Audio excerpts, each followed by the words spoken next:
Hello, my friends. It's a brand new week. Hope it got off to a good start for you. I've kind of been busy a little bit this morning. Got the gym out of the way early. Been prepping some food or had some lunch.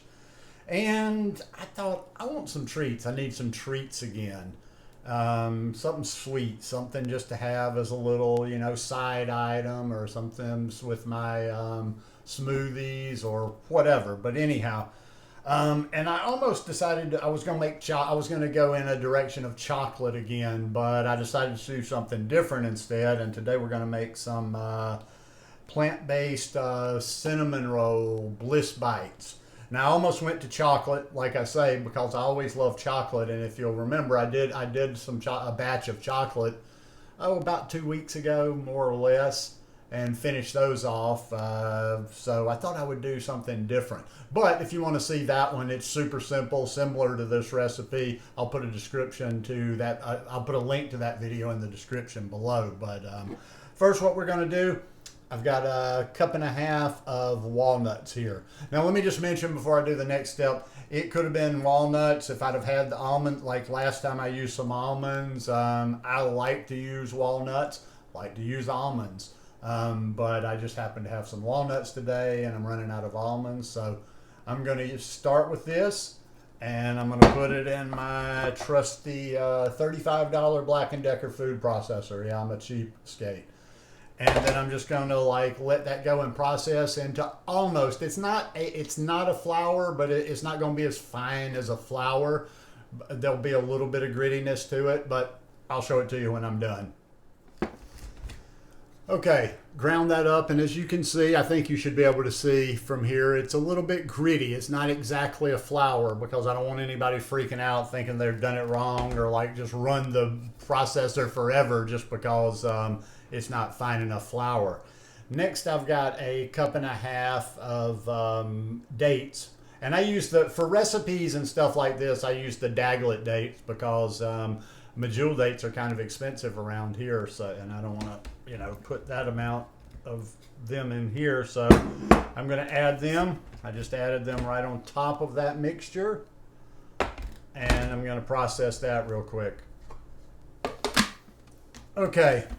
I processed that just a little bit, and as you can see there, it's kind of rough looking, and maybe I'm adding an extra step to it. I probably could have put all the stuff in, but I like to do that a little bit and just get it to a rough phase like this. Then I'm going to add a 1/4 cup of almond milk,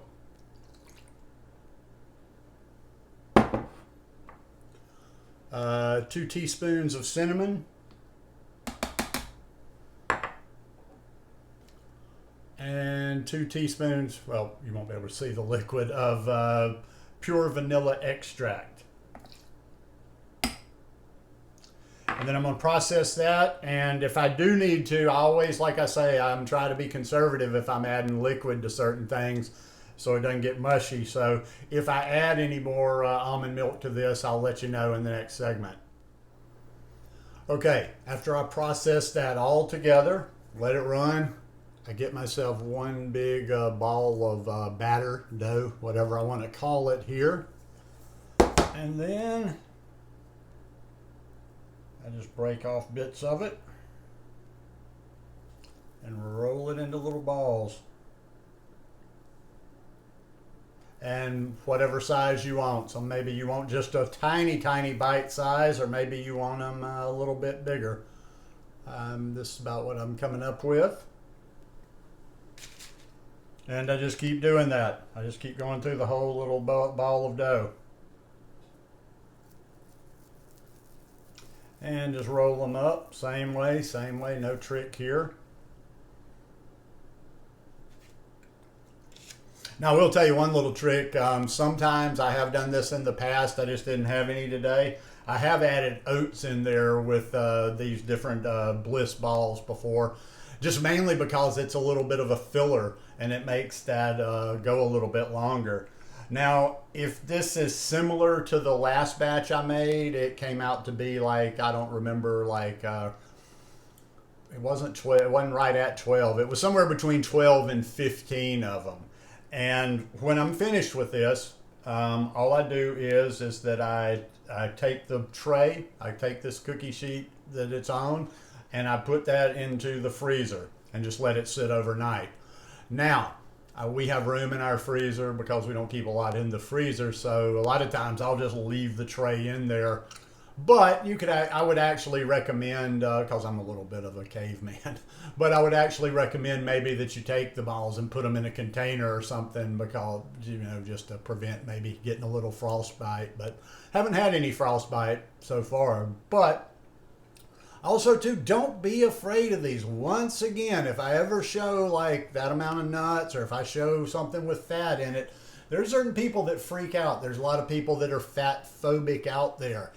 These are not going to be, I'm not going to sit down and eat half a dozen of these things. What I normally do, like I say, is I'll have a couple when I'm having a cup of tea, when I'm having a smoothie, whatever. And if it's spread out over there, you're not really, hurting yourself. And once again, I would just say, if you're fat phobic, please go watch that podcast that I'm always recommending, The Proof with Simon Hill. There's at least probably 8 or 10 good podcast episodes on fats over there and how we actually need fat. But it's not to go the other direction. A lot of people eat way too much fat. There is that good sweet spot, but we do need the fat. But anyhow, these are delicious. I know, because I sampled a little bit of the batter. So I hope you'll give these a try. Let me know what you think, and I'm going to already start thinking about a different flavor I can do for the next batch. If you like the video, please give me a thumbs up, and I'll see you here real soon.